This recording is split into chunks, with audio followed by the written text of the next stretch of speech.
एक नाथ शिंदे की अपनी सीट पर क्या होने जा रहा है। देवेंद्र फडणवीस विदर्भ से चुनाव लड़ रहे हैं, नाना पटोले वो भी विदर्भ से आ रहे हैं इस बार। अजीत पवार इस वक्त बारामती में फंसे हुए हैं या उनकी गाड़ी निकलने वाली है। और पृथ्वीराज चव्हाण बड़ा चेहरा कांग्रेस पार्टी का कराड़ दक्षिण से, उनकी किस्मत में क्या लिखा है। तो ये कुछ वीआईपी चेहरे आपको इस तरीके से हमारी स्क्रीन पर जो है वो पता चलते रहेंगे। लेकिन अगर हमारी स्क्रीन पर एक बार फिर आप वो क्षेत्रों वाला, रीजन वाला वो ग्राफिक एक बार डालिएगा, वो बात इस वक्त करना जरूरी है। उत्तर महाराष्ट्र, विदर्भ, मराठवाड़ा, मुंबई, ठाणे, कोंकण, इसके अलावा पश्चिम महाराष्ट्र। पहले विदर्भ की बात कर लेते हैं। 60 सीटों वाला विदर्भ। बीजेपी का परफॉर्मेंस यहां 2019 में ठीक रहा था और जैसा मैंने आपको बताया यहीं से नाना पटोले आ रहे हैं, महायुति के महाविकास आघाड़ी के मुख्यमंत्री पद के दावेदार। और देवेंद्र फडणवीस वो भी विदर्भ से आते हैं, नागपुर हेडक्वार्टर है आरएसएस का भी। इस लिहाज से विदर्भ बीजेपी के लिए कैप्चर करना बहुत इंपॉर्टेंट होगा। 2019 में हो चुका है समीर जी।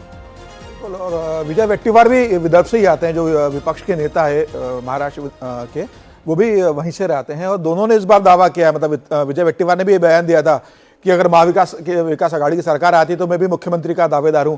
नाना पटोले विदर्भ से, वो मुख्यमंत्री का दावेदार है। लेकिन इस वक्त है कि विदर्भ में सबसे बड़ी चुनौती भारतीय जनता पार्टी के लिए होने वाली है इस बार, क्योंकि जिस तरीके से लोकसभा चुनाव के परिणाम आए थे, भारतीय जनता पार्टी को उम्मीदों से बहुत ज्यादा नुकसान हुआ। सिर्फ 2 सीटें नागपुर और अकोला भारतीय जनता पार्टी यहां से जीती थी, 8 सीटें भारतीय जनता पार्टी हार गई थी। इस बार देखना पड़ेगा कि वंचित बहुजन आघाड़ी यहाँ पर कैसा प्रदर्शन करती है। क्या उनका जो वोट बैंक है वो उनके पास रहता है या भारतीय जनता पार्टी उसमें बड़ी सेंध लगा के वापस दे पाती है। देखिए 2019 में यहां पर बीजेपी गठबंधन ने 26 सीटें जीती थी। लीड घट गई 2024 के लोकसभा चुनाव में। 18 असेंबली सेगमेंट्स में उसको बढ़त थी। कांग्रेस गठबंधन को विदर्भ में अच्छी बढ़त मिली थी। अगला उत्तर महाराष्ट्र का जो क्षेत्र है, उत्तर महाराष्ट्र में 36 सीटें आती हैं। बीजेपी का गढ़ कहते हैं इसको। बीजेपी यहां पर ट्रेडिशनली अच्छा करती आई है इन 36 सीटों में। आप ये सोचें कि 2019 में 36 में से 26 सीटें यहां पर बीजेपी गठबंधन के पास थी और इसको कमोबेश होल्ड भी किया 2019 के लोकसभा चुनाव में, जहां बाकी क्षेत्रों में बीजेपी को बड़ा नुकसान हुआ था, लेकिन उत्तर महाराष्ट्र को होल्ड करने में कामयाब रही थी। देवेंद्र, अनिश्चित तौर पर उत्तर महाराष्ट्र से इस बार भी पार्टी को काफी ज्यादा उम्मीद है। और सौरभ, एक जो रेफरेंस पॉइंट देखा जा रहा है बार बार लोकसभा चुनाव में, उस लोकसभा चुनाव के डाटा को भी अगर ठीक तरीके से देखें तो समझ में आएगा कि जो ऊपरी तौर पे नतीजों के तौर पे दिख रहा है, उस आधार पे इस विधानसभा का आकलन करना ठीक नहीं होगा। बीजेपी तब भी सबसे ज्यादा वोट हासिल करने वाली पार्टी थी।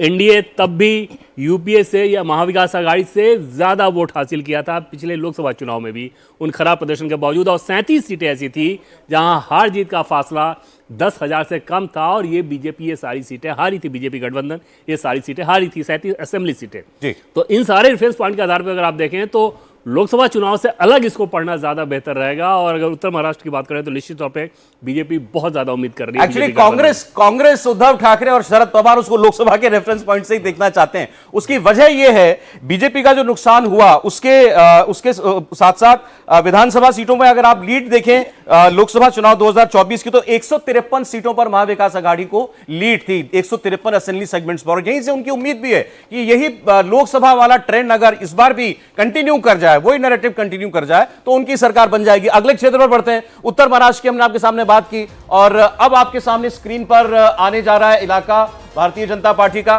पश्चिम महाराष्ट्र का।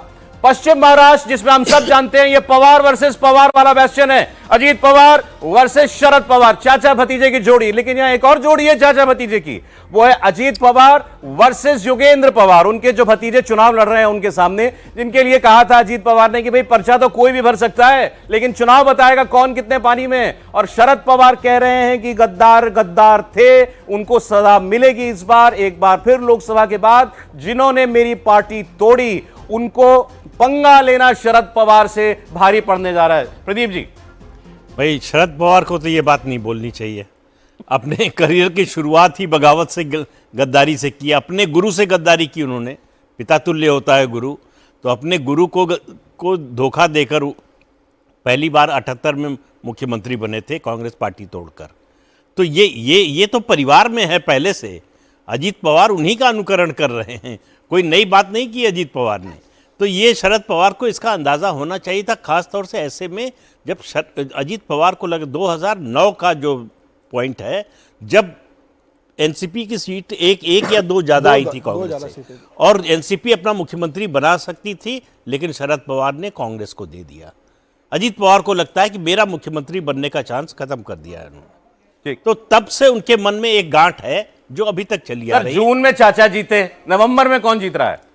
नहीं, नवंबर में तो देखिए महायुति की बात कीजिए आप, अजीत पवार की बात मैं नहीं करूंगा, वो बहुत सबसे छोटा प्लेयर है उस गठबंधन में और उनकी परफॉर्मेंस भी सबसे कम होने वाली है इस गठबंधन में, तो महायुति जीत रही है, ये साफ दिख चलिए रही ठीक है। है, अगले रीजन की तरफ बढ़ते हैं। जरा हमने पवार परिवार की बात की आपके सामने, महाराष्ट्र में जो अगला क्षेत्र है जिसकी चर्चा हम लोग करने जा रहे हैं वो ठाणे कोंकण है। अभी हमने आपको बताया एकनाथ शिंदे ने लोकसभा चुनाव में जब महायुति ने बहुत खराब प्रदर्शन किया, उसमें भी ठाणे कोंकण में अपनी ताकत जो है वो दिखाई थी। और ठाणे कोंकण मतलब ठाणे, पालघर, रायगढ़, रत्नागिरी, सिंधुदुर्ग, ये वो सारा कोस्टल बेल्ट है जहां पर ट्रेडिशनली शिवसेना अच्छी करती आई है। लेकिन ठाणे कोंकण में शिवसेना भी एकनाथ शिंदे वाली चली, यहां उद्धव ठाकरे को नंबर 2 पर रहना पड़ा। अगर आप दोनों शिवसेनाओं के बीच की भी बात करना चाहते हैं, मुंबई में जरूर उद्धव ठाकरे कुछ अच्छा कर पाए थे, लेकिन ठाणे कोंकण को अपने पास रखने में एकनाथ शिंदे कामयाब हुए और वो दोबारा ये परफॉर्मेंस रिपीट करना चाहेंगे, इसे बेहतर करना चाहेंगे।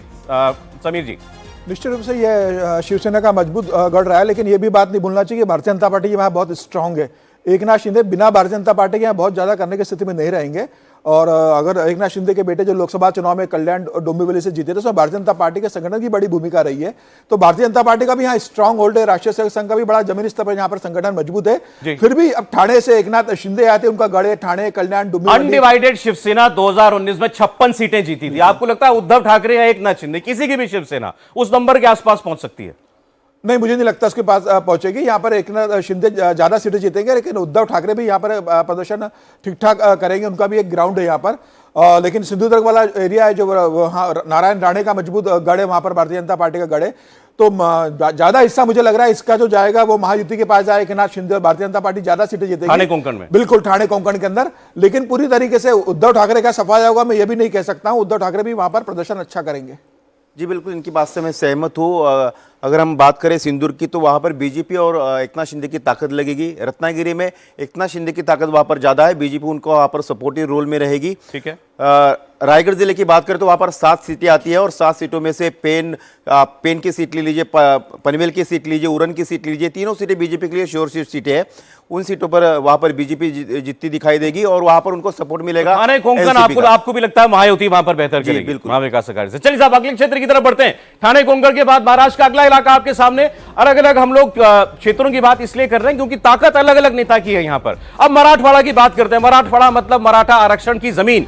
मनोज जरांगे पाटिल का आंदोलन जहां से चला और मराठवाड़ा में भारतीय जनता पार्टी बिल्कुल खत्म हो गई लोकसभा चुनाव के अंदर। यहां भी लेकिन कुछ सीटें जीतने में एकनाथ शिंदे जरूर कामयाब हुए थे और उद्धव ठाकरे ने बहुत अच्छा प्रदर्शन यहां पर दिखाया था। और मराठवाड़ा में शरद पवार ने जो भी पीछे राजनीति खेली है, जिसकी वजह से मनोज जरांगे पाटिल ने पहले ऐलान किया कि वो उम्मीदवार देंगे चुनाव में, फिर उनको वापस भी लिया, तो वो सारा जो गेम चला था उसका सम आपको आज इस चुनाव के अंदर देखने को मिलेगा। मराठवाड़ा में क्या भारतीय जनता पार्टी महायुति लोकसभा से कुछ बेटर कर पाएगी? देवेंद्र, और इस बार जरूर ये उम्मीद है, क्योंकि पिछली बार अगर आप देखें तो मराठा दलित, मराठा लगभग वहां पे 35% हैं, 35% के आसपास ही ओबीसी हैं, 15% मुस्लिम वोटर हैं।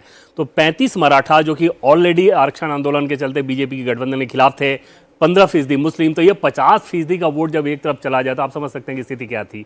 इस बार क्योंकि दलित उनके साथ नहीं जुड़ रहा है, तो दलित नहीं जुड़ने के चलते 35% ओबीसी और दलित, ये दो दलितों ने इस बार ऐसा ही रिपोर्ट थी कि मराठाओं के खिलाफ वोट किया। यानी कि पिछली बार जो गठजोड़ हो गया था मराठा आंदोलन के चलते और दलित संविधान खत्म होने के नैरेटिव के चलते, इस बार वो उससे छिटका है और यहाँ पर 35% ओबीसी और दलित मिलके एक रहेंगे, बटेंगे तो कटेंगे के नारे का इम्तिहान भी होगा यहाँ पर निश्चित तौर पे। लेकिन इसमें फिर भी सबके बावजूद ऐसा समझ में आ रहा है कि शायद महायुति को वहां पे बैकफुट पे रहना पड़े, वहां पे महाविकास अघाड़ी या एमबीए बेहतर कर सकती है। तो ये मराठवाड़ा की औरंगाबाद, बीड, जालना, उस्मानाबाद जैसी सीटों पर क्या होगा थोड़ी देर में पता चलेगा, लेकिन महाविकास अघाड़ी मजबूत दिखाई दे रही है। अगला क्षेत्र महाराष्ट्र का किसान है मुंबई की 36 सीटें, यानी मुंबई यानी शिवसेना, बीजेपी बहुत मजबूत है यहां पर। लेकिन पिछली बार हमने देखा था मुंबई में उद्धव ठाकरे एकनाथ शिंदे पर भारी पड़े थे, लेकिन मुंबई में ट्रेडिशनली जब शिवसेना एक थी तब बीजेपी और शिवसेना बहुत अच्छा करती थी।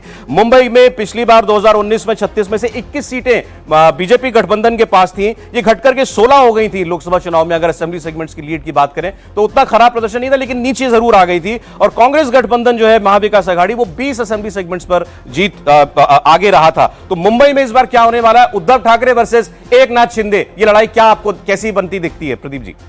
नहीं, देखिए लोकसभा चुनाव में कंफ्यूजन जो शिवसैनिक हैं या ट्रेडिशनल वोटर हैं शिवसेना के, उनके बीच कन्फ्यूजन था कि किसके साथ जाएं।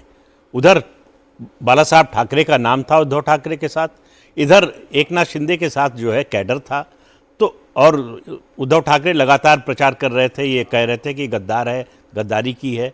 तो सिंपैथी किसे मिलेगी, उद्धव ठाकरे को या एकनाथ शिंदे को? इसलिए कि पहली बगावत तो उद्धव ठाकरे ने की, जो गठबंधन था, जो जनादेश था, उसके खिलाफ गए। उसके बाद एकनाथ शिंदे ने उसी के विरोध में, मतलब बहुत से मुद्दे जुड़ गए थे, उन्होंने ये कदम उठाया। तो कुल मिलाकर अब कंफ्यूजन मुझे नहीं लगता कि है। सहानुभूति एक बार मिलती है सर, या 2 बार भी मिल सकती है? सहानुभूति 2 बार, ये ऐसी डिश है जो दोबारा नहीं जो है बनती।